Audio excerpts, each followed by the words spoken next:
Hello everybody, my name is Megan. You're watching Miss Megan Knits. Links to everything I talked to you about today, well, the Ravelry pages for the stuff and also for links for anything I can find, will be in the description box below.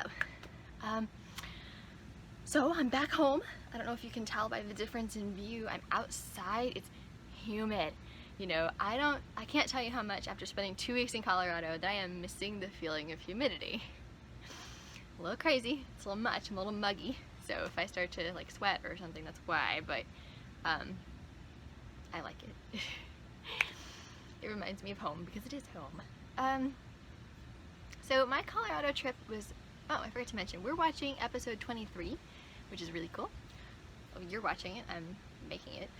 But anyway, episode 23, in case you haven't seen that. I had the most wonderful time in Colorado. When I had done the podcast before, I had only been there a couple days.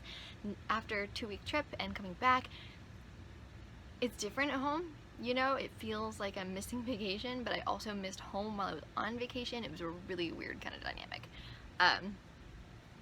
I'm good. It's good to be back. It's good to be back in the routine. Good to be back in doing online school like usual and stuff like that.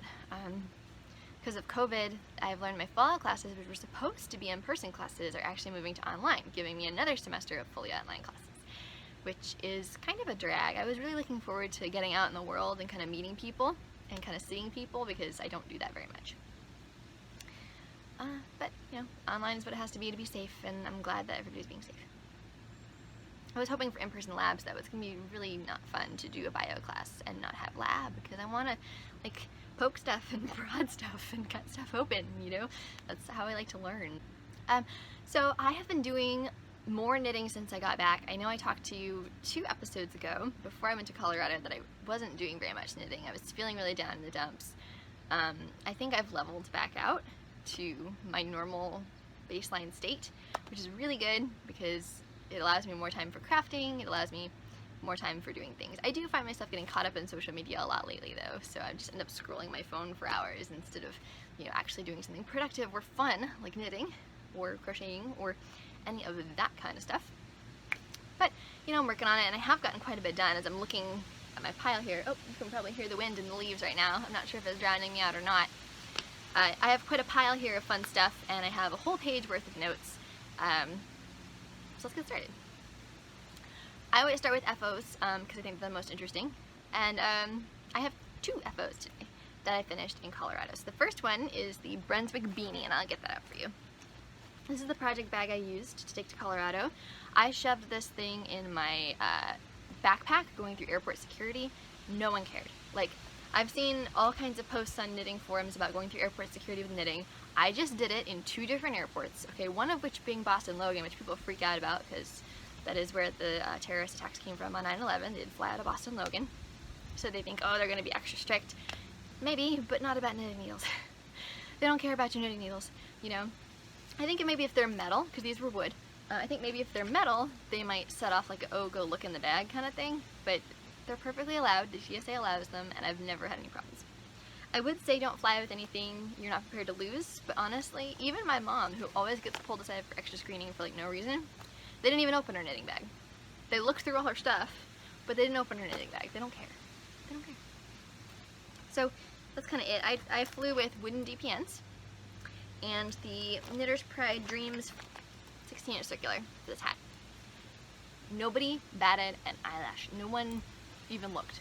My bag went through. I didn't declare it. I didn't do anything different. I just put my bag through the x-ray machine. They x-rayed it. They said I was fine. So that's my talk about TSA. No one cares. Even in Boston, no one cares. Okay, and I had scissors, and a crochet hook, and a tapestry needle. No one cares. Don't bring like the giant shears or something, but I had little like hair cutting scissors because I didn't want to bring my nice scissors because I was worried, and like nobody cares. So, here's the hat. That's my little rant about security. People worry about it way too much. It's allowed. I would say, you know, don't bring your best stuff, but it's allowed. Here we have the Brunswick beanie. This is a really simple 1x1 ribbed beanie, but I really love the decreases.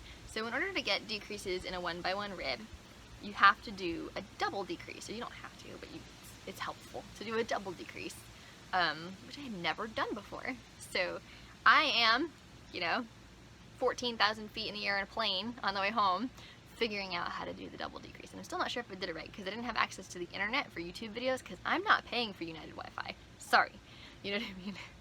I can live without Wi-Fi for 2 hours, because we flew from, in the Montrose airport, Boston to Montrose basically, but it was like 3 stops, because we ended up Chicago, Denver, Montrose, and then Denver, Chicago, Boston. So it was like a little chaotic, but none of the flights were over 2 hours. Or they were like 2.5 hours. No one of them were 3 hours. So like I can live without Wi-Fi for that long. I'm not paying however much it is. I didn't even check how much it was, but I'm not paying for that for 2 hours. I can live. Anyway, I managed to do my decreases just fine. Let's look at them. Look how pretty that is. So as I said, let me get the pattern for you so I'm not just blathering on about nothing. This is the, and she has the pattern all on one printable page, which I love. I don't love that the photos are on the same page as the pattern. I prefer photos on a separate page so that when I print I don't have to waste as much ink. But she condensed it all into one page. It was super helpful for one piece of paper.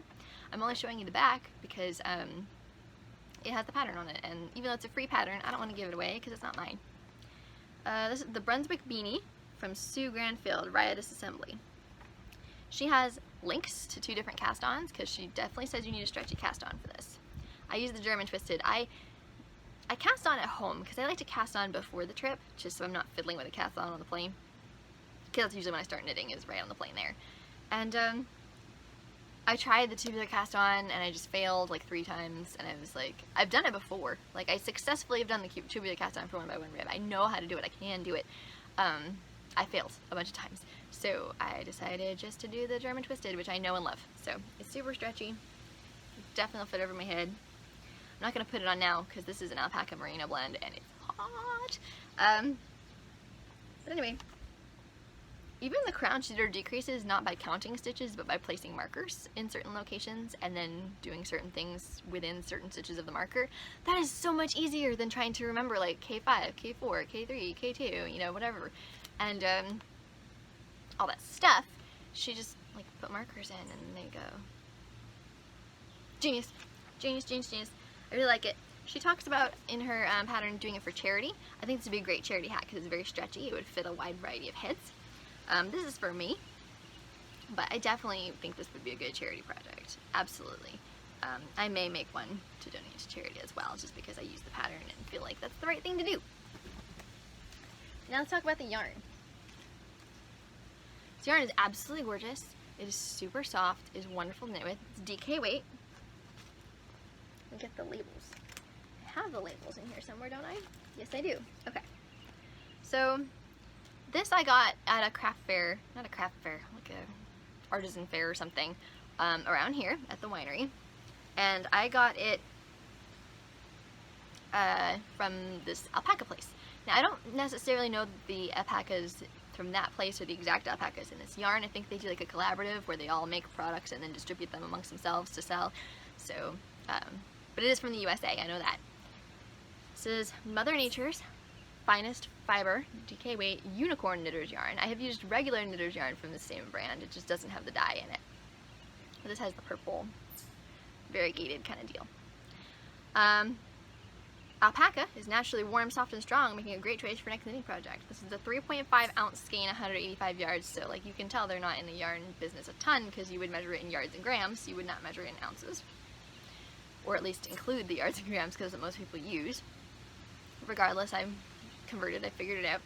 2-ply, a size 8 to 10 needles. I use size 5s for this. I wouldn't use 8 to 10 needles for this, honestly. It would make a very loose fabric. I mean, maybe it'll bloom and fill up the space, but it's not, it's DK yarn. I don't use 8 to 10 needles with US yarn, DK yarn. Hand wash, dry flat, 70% alpaca, 30% US merino, made in the USA. They say US all over the place, just made in the USA. So that was the ball band. And then the place I got it from is Cave Rock Farm. I will link to their website as well. They're in Rehoboth, and I feel free saying that because it's right in the front of their business card. They do alpaca sales, alpaca fiber products, and odor-free alpaca manure for plants and gardens. Alpaca poo doesn't stink, apparently. Or maybe it does, and it's just like they process it in some way. I don't know. I'm intrigued. I don't have a garden. My mom has a garden, my dad has a garden, I don't have a garden. So I don't know how to get alpaca manure or why I would want to, but it's pretty cool. I'd like to check it out. Anyway, if you're in the area, they're good. I'm sure you can find an alpaca farmer near you if you live in a farming kind of area that will have the same kind of stuff.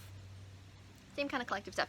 They mostly seem to do finished products, so actual alpaca socks and hats and mittens and stuff like that. They had a limited supply of knitter's yarn, at least when I've seen them at fairs. And I've seen them at several fairs. They bring the alpaca and you can pet the alpaca, and it's absolutely wonderful.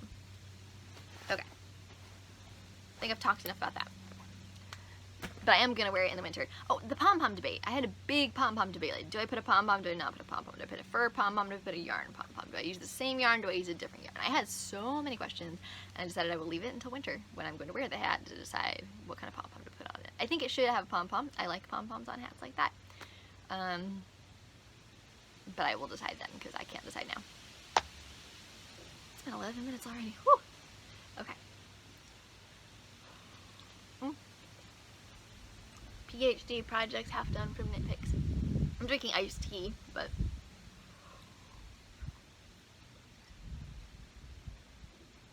condensation is real. I'm afraid I'm going to slip on it. Okay. My second FO I am wearing. It is the Girly Knits Bra Top by Lauren Riker. What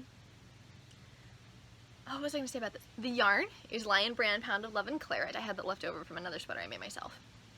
And you can see it has like the strapless kind of, not strapless, but it has the spaghetti strap kind of deal. It was really quick and easy to knit up. When I last showed you, I only had like that much of ribbing. And I think I stopped the ribbing a little too early, because if you see on me, that's about where it falls, right about like rib cage level. I would have liked it just a little bit longer. But I still wanted it to be a crop top, so I'm not upset about it. I just think it would have been better just a little bit longer. And I was kind of on the fence about how to wear it. I really like wearing it with a shirt like unbuttoned like over it, so that I'm covering a little more, as opposed to doing kind of this kind of deal and being all out in the open. So I like that, and I like it with a high-waisted bottom. I'm wearing high-waisted pants, and they're skinny jeans that I'm wearing out in the heat because I thought they looked good with this outfit. The sacrifices we make, right? And yeah, I like it. So Lion Brand Pound of Claret, Girly Knits Bra Top. I'm not sure how many inches of ribbing I did. The pattern just says to do however many you want. So if you want like a full-length tank top, you could do full length, or if you wanted just a little bit, you could do just a little bit. I didn't measure how much I did. I ribbed until I could not rib no more. And then I kind of held it up to myself in the mirror and went, that's about right. It wasn't about right, but you know, I went, that's about right, and that's what I did. Even shaping the cups was really simple. I didn't have any problem with the written instructions at all. She has a video tutorial as well. I didn't even have to look at that. But if I did, I'm sure I would find it very helpful. She has in the pattern timestamps in the video, which is super cool if you are a beginner looking to make your first garment maybe, and you are concerned about, you know, binding off of the back and continuing flat. You can just say, oh, let's look at this part of the video, and it will take you there, and you will probably see everything you need to know. I didn't watch the video, but I'm imagining it's helpful. And it's all for free. It's free on her blog. I did it bad, and I copy-pasted some stuff into Word and printed it. Don't do that, kids. But I do visit her blog quite frequently. Hopefully the trafficking from my views on her site will help her a little bit. And I've also been checking out some for other patterns, because she knits for women my age, right? And like, when you're younger in the knitting community, you see a lot of stuff for babies, right? You see a lot of stuff for like 40-year-old women and like their husbands, right? You don't see a lot of stuff for 21-year-old women. You just don't. And this top is really cute and something I would totally wear. And a lot of her, she has a couple skirts that were really cute, like modern, fresh, young people clothes, which I really like. So I'm definitely checking out more of her stuff. What else do I have to say? Oh, the straps. The straps were the most difficult part, because you knit them with an I-cord going up this way, and then you sew them on the back. So you just knit the I-cord, yada yada yada, all the way up, and then you just tack them down in the back with the straps, with sewing thread. And it took me, like, Bear had to help me. Okay, so he's with me in the bathroom in front of the mirror, and I'm going, okay, I need it tighter, I need it looser, I need this, I need that, because he doesn't know what you want in a bra top, right? So, I'm telling him all this, and then I have him use stitch markers to pin it in place, and of course he pins it backwards, and then I have to repin it, and like, but you know what, it was a fun experience. I tacked him down. I will say, on looser shirts, like this one's kind of holding it in place because it's a little tighter around the shoulders, but honestly the right side keeps kind of doing this. So that's kind of annoying. I think I need to tack that down a little tighter. There weren't a lot of instructions on how to get a good fit except for measure a tank top that fits you, which I didn't have on me because I was on vacation. Well, I guess I could have brought a tank top on vacation, but I didn't think to. And then there's also the advice of make it longer than you think, so then you can just cinch it up tighter instead of making it too short and being screwed. So that's helpful too, but I don't know, I had a bit of a hard time with that. Maybe the video would have helped me figure out how to do it on myself, but who knows. Their internet was satellite internet. Even at the house was satellite internet, and it was really slow, and it was delivering things in packages, and so much. It was bad. I uploaded a video, and I downloaded a game for my laptop, Sims 4. I've played that before, I just didn't have it on my laptop, so I downloaded, and then all of a sudden they started throttling the internet because we used too much internet at that day, and I was like, oops, that was me. Hi, sorry, it was me, right? So, I feel bad about that. But I didn't know, no one told me. Yeah, what was I going to say? About YouTube, bad internet. Yeah, that's about all I have to say about that. I'm really happy. It fits circumference-wise really well. I think I made the size small, so I think I fell, like I measured my bust, 35 inches, if anybody cares, and it was right between 34 and 36, so I went to the 34 size, and I think that was the right move, because I think if it was any looser, it'd be too loose. If it was any tighter, it'd be too tight, so it's as comfortable as it is. Enough about that.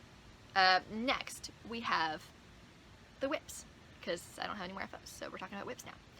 I have 3 whips today, one of which I haven't worked on since I got back from Colorado. It was the Plarn. Shocker, right? I fall behind on that a lot. But I have been working on my gooseberry shawl. Now, I didn't work on it a ton in Colorado, but then I got like a bee in my bonnet, and I finished the whole tan section and started the next section. So I will show it to you right now before I talk any more about it. I have a bad habit of like explaining everything before I actually show you the thing, right? Like you want to see the knitting, you don't want to hear me talk. I mean, you want to hear me talk while I show you the knitting, so let me untie this. Sometimes I tie my circular needles in a knot. These cords are really flexible so they can do that, and then I won't worry about stitches falling off either end, especially when I have a lot of stitches. So this is what it looks like. It's going to be a, I've mentioned this in all my previous videos, my vision for this, how it's going. I'm really liking how it's going so far. It's going about how my vision went. Wind again. This is the front. So it's going to be a big, it's a center spine shawl, so the center spine is about that wide. And then it's going to be a center spine with 2 wings. It's going to be nice and big. It's got 4 sections representing different aspects of Gooseberry Island, which is an island near me, where I go for walks. And if you heard the air conditioning click on, that's what it is. That's why I'm part of being outside, right? So the part I was working on in Colorado was this tan part, and I didn't work on it very much, but I worked on it a lot when I got home. This are the birds. They kind of look like flocks of birds, or a bird with its wings out. And then we have sand, which is just reverse stockinette. You don't really need to see a close-up of that. It's kind of lumpy. Hopefully that'll block better. It's real wool, so it should block nicely. And then I have this beautiful blue color called Sapphire. Oh, yarn. BC Garn Bio Shetland Recycled Wool in 4 colors. We have flannel gray, pebble, sheep nougat, and the blue was sapphire. The blue is waves. Now I am doing a wavy texture all the way around. Now I got a wavy texture border from the Up Down All Around Stitch Dictionary by Wendy Bernard. I will link it. I say I will link it a lot, not only to tell you I will link it, but also so when I edit this back, I remind myself, oh, I gotta link that, right? Instead of just sailing right through it. Like it helps me when I'm editing go, oh yeah, that, I gotta make sure I link to that. In case you're curious why I say that all the time. And I wanted the waves to be centered on the shawl, of course. And I wanted them to repeat all the way around, so no separate textures from the sides. The problem is, that little snippet of border did not give me any instructions for how to make it bigger on the wings. I played around with the charts a lot. I played around with the decreases and increases a lot. It wasn't too bad. It's mostly Yarn Overs and SSKs. It's kind of a play on feather and fan, except it has a few garter ridges, but it's not garter all the way through, with the lace, of course. It's stockinette with little garter bumps, and it's a wavy shape, so it's kind of like that. And because I was knitting it from the top down, right, I picked the top down version, it's using SSKs instead of K2 togethers, which you really could substitute in this particular pattern. It doesn't really matter if I were to just do knit 2 togethers, as long as it did it consistently the whole way through. But I don't mind SSKs, I kind of like them. So that's what I'm doing. And it's hard to see, but I've already got kind of a wavy thing going. Oh, the leaf just fell. So there's my yarn overs. It's hard to see when they're on the cord, but trust me, it's a wavy thing. And I'm not gonna lie, I got to the end of this sand pattern the day before yesterday. I did the last row, I'm like, yes, I can start the waves. I look at it, I count my stitches, and I go, the chart I had written will not work, because I had miscalculated how many stitches I was gonna have by this point. So the next day, I sit down at my kitchen table with papers everywhere, and like all kinds of charts everywhere, and notes everywhere, and a calculator, and I sat through and did a bunch of math, okay? And it took me 2 hours, but I got it figured out, mostly. And then I went to do the knitting and realized I had made some mistakes in what cancels out what, and the sections need to be independent, and I hadn't figured that out yet. So then I got to knitting it and then had to change things. But I only had to think back like that far to change the things I needed to change. So I realized my mistake pretty quickly. If I had gotten to the whole row and then did all the rows of stockinette and then done the next row and been like, wait, I don't have enough stitches, that would have been a problem. But I was lucky for me, I caught it. So my current setup, my chart is huge, because I have a chart for the wing, and I have a chart for, flip this way, and I have a chart for the middle. Since they're my charts, I'm going to show you. Oh man, there's water on them. Oh, you know, it's probably the humidity. But here is my chart, and you can see how I'm keeping track of my rows. So this chart's not overly complicated. It's got a lot of rows of stockinette, and then a row of garter bump, and then rows of really simple lace. So I have on this sticky note, if I can pull it out, the rows I've completed up through 18. There'll be 36, but it should repeat itself after they're 18, hopefully. And I have underlined the ones that are garter bumps and circled the ones that are lace, and then everything else is stockinette, and I can just go through and slash them off. This project is really no longer portable, because the charts are so big and complicated. Not complicated, but they're so big. And I didn't want to play with stitch fiddle again. I like stitch fiddle, it was helpful for that other texture, but it wasn't what I wanted to do for this one. I was lazy, didn't want to enter it all in stitch fiddle. So, what I'm doing is simply, I have a music stand, right, that I usually put my videos on. Like I have a phone stand now that I'm using to talk to you on, but actually have a music stand, and I put that next to the recliner in the living room that I sit in usually to knit, and I put both of these charts, this is the center chart, in that, and they're not usually wet. I don't know why they're wet. Humidity maybe? I don't know. I put them in the center chart, and not the center chart. What am I saying? I put them in the music stand, and I just refer to them as I knit. I find that works very well. So I basically only knit on this in that recliner, which is helpful because, you know, sometimes I gotta sit down and relax, and going to the recliner and sitting and relaxing is nice. I have a phone charger there, I have everything I need there, so don't mind knitting there at all, but that's kind of what I'm doing. I had to move a bunch of stuff to try and get this project here to talk about it. Anything else about this shawl? I'm really loving it. I don't think I would ever knit another one. I was thinking about knitting several and bringing them to craft fairs and like having them be like, you know, sold at a higher price than most of my other stuff. No. This was a labor of love, but it was so much work that I am simply going to keep it for myself and not make any more, probably. I have written down everything I need to do, and I'm continuing to write down all the changes I make so that if I do want to knit it again, I will be able to. Or if I do want to write up a pattern, I will be able to. But it's so much, and I don't think it's worth it to me. Although someone did just buy a resilience wrap today, which I thought was awesome. Like, how on earth did you find it buried in Ravelry? But somebody found it and bought it, and I got the email. I was like, this is great. Somebody likes me. Somebody likes my work, you know? So, that's cool. Knot this back up. Pop it back in the bag. This project bag is an old sack, like reusable sack bag thing from my mom's old workplace. I like reusing bags around here. I don't use fancy bags. I wish I could, but I don't. Tea break.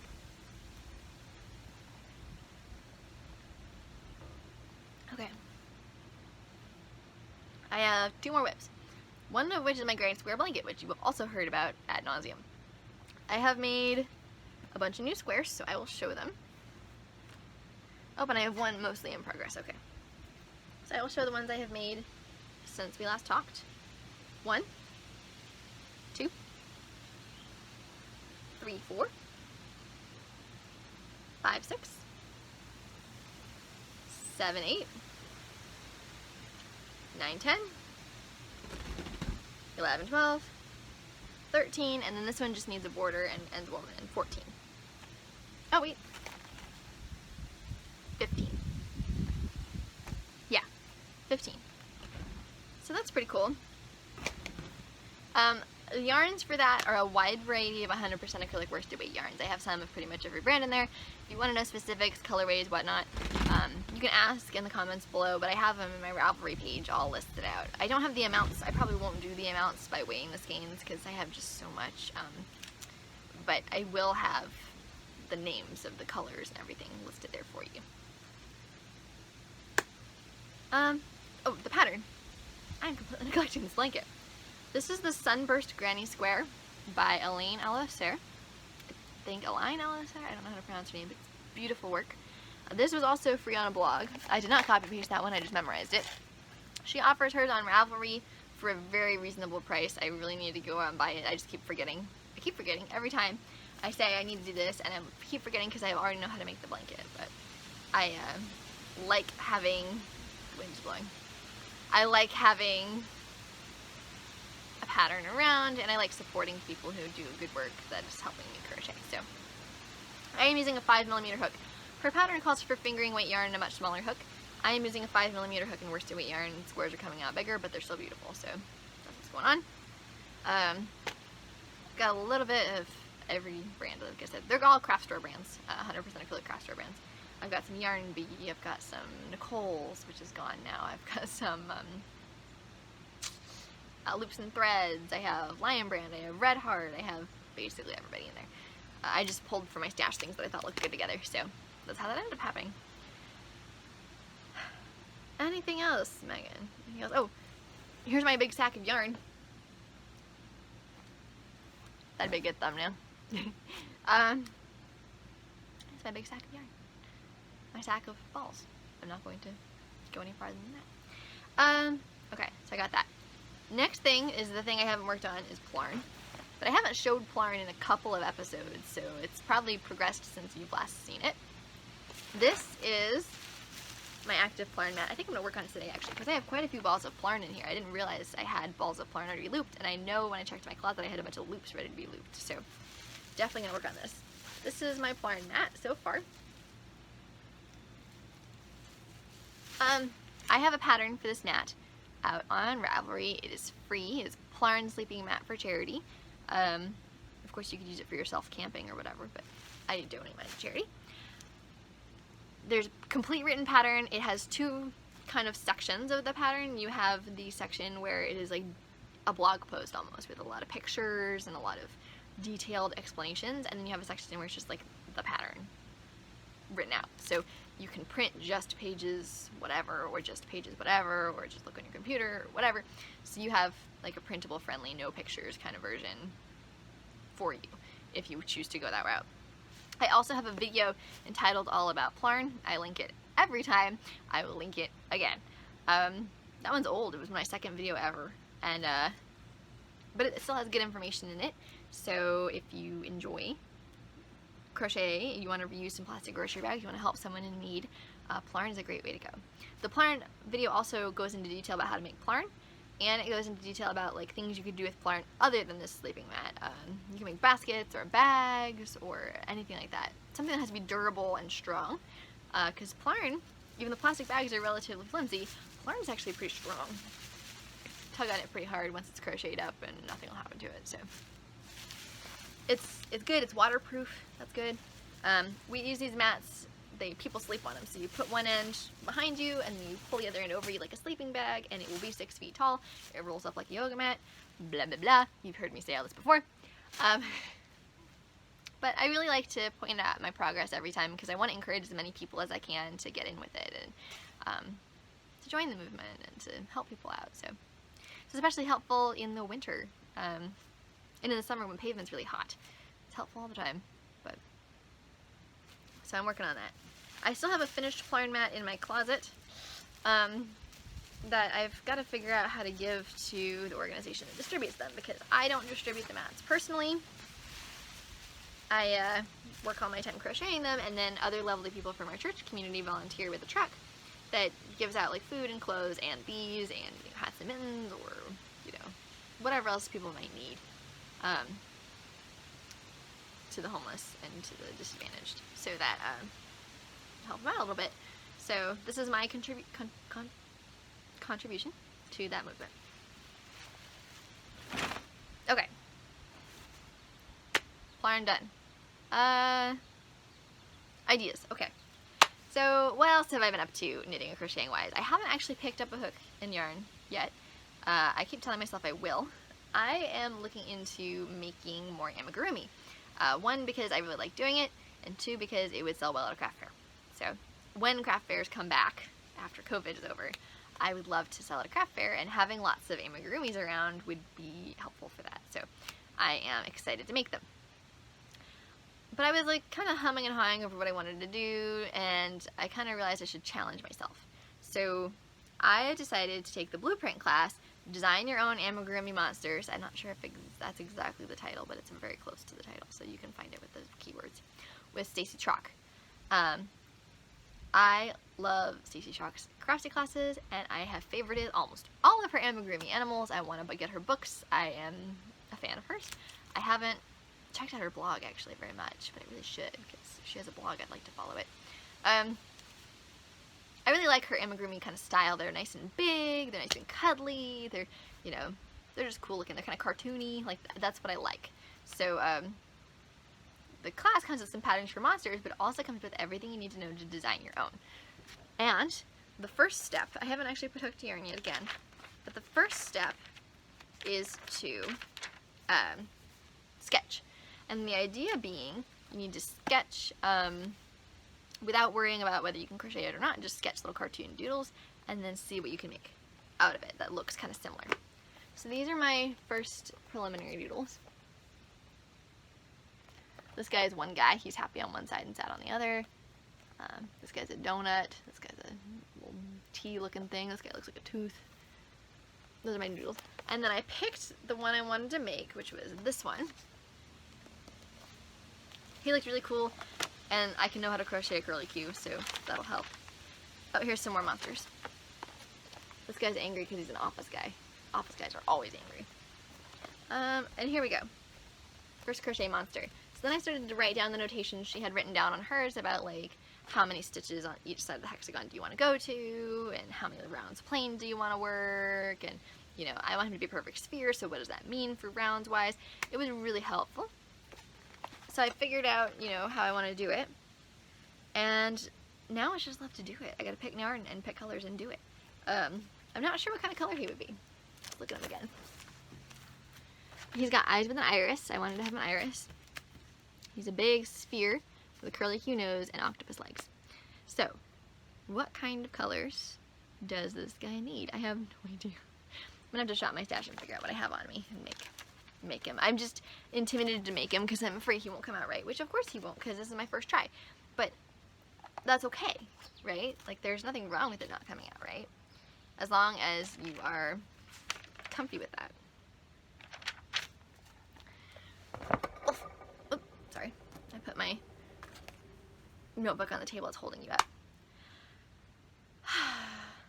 But anyway, those are my sketches. I'm thinking about making that guy. Maybe he'll be green or like a teal or purple. I don't know. If anybody has any good ideas, let me know. And then finally, I've talked about my ideas. I'm talking about my acquisitions.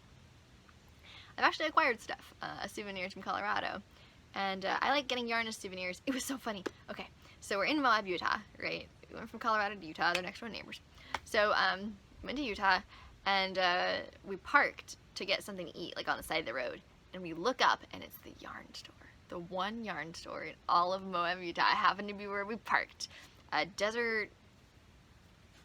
I have it right here. Desert Thread. So we ate, and then I left as we were waiting for the bill with Bear, and we went to the yarn store and looked at things, and then Mom came in and just said, "You're torn between two things, get one of each and be done with it." So that's what I did. I got two very different kinds of skeins. So they're both kind of Colorado local, except one is a Utah thing, so I guess they're Utah local. One of them is. This one is the Woolly Lizard from Cortez, Colorado. Hand dyed, 50% superwash merino wool, 50% tencel, 3-ply hand wash line dry, about 400 yards and 4 ounces. This is so pretty. I am not used to holding beautiful hand dyed hanks of yarn like this, okay? Like you see these people in like some of the more popular yarn podcasts, these women who have already established themselves in life and can just buy these things when they want them. That's really cool.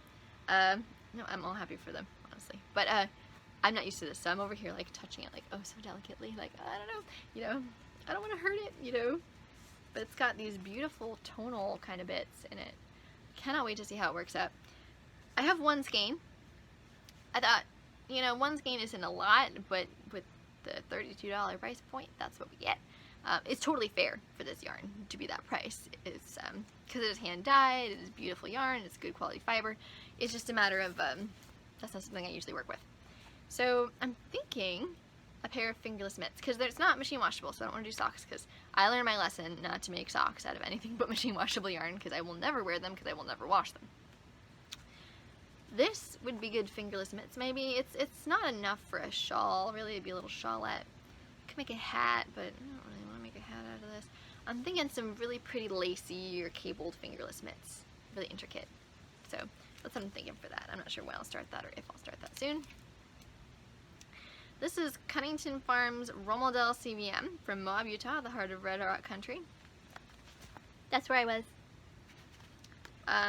This is really cool because the sheep were actually raised down the street from the yarn shop. So it's talking about Romeldale CVM sheep. They're very soft, no turning back for Cunnington Farms. They were hooked. They are listed as critically threatened by the Livestock Conservancy with fewer than 500 annual registrations of this extremely rare breed. This naturally colored fiber is found in various gray shades, browns, tans, true black, and murret. This is a 3-ply worsted spun, 225 yards. And the sheep, they have the names of the sheep, were named Job and Coronado. So that's the sheep that are in here. This one would make a nice hat. I mean, it's a skein of 225 yards. I don't know, 3-ply, I don't know what that means. I'm so uneducated about this. Seems like it's a DK or worsted. I know it's worsted. I'm not sure if it's worsted weight or worsted spun. I know there's a difference. I'm not exactly sure how to tell. Probably have to do a wrapped branch test. But anyway, this is a really, really cool, really warm feeling yarn. It's not super, super soft like an Angora would be, but it is, not even close, but it is quite nice to feel. It feels like I could put it on my skin and have it not itch, which is good. And it's really cool. It was spun so close. So I'm thinking maybe a hat with this one, like a really cool cabled hat, or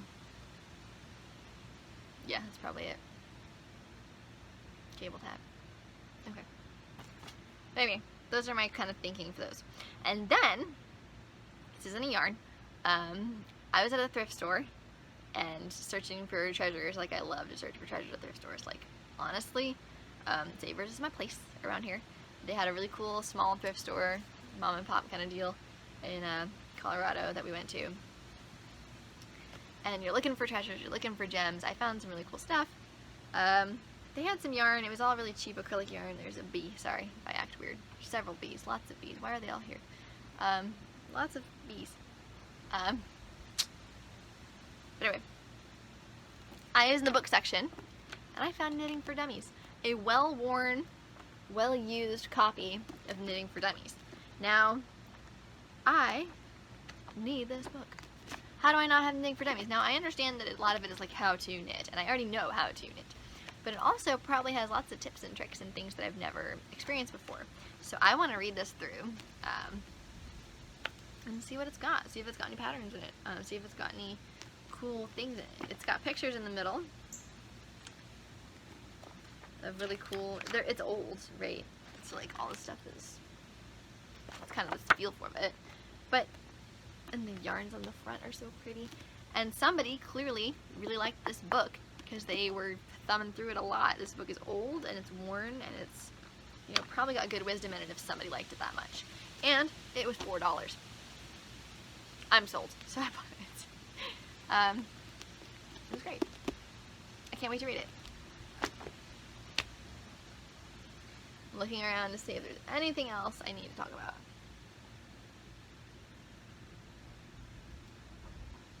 Okay, I think that's it for me. I will see you in another video. Thank you so much for watching, and I hope you have a wonderful day in this beautiful summer day, if it's beautiful in summer for you at this time and place where you're watching. If not, enjoy whatever day you have, because we don't have very many of them. Life's too short. Anyway, thank you for watching. I'll see you next time. Bye!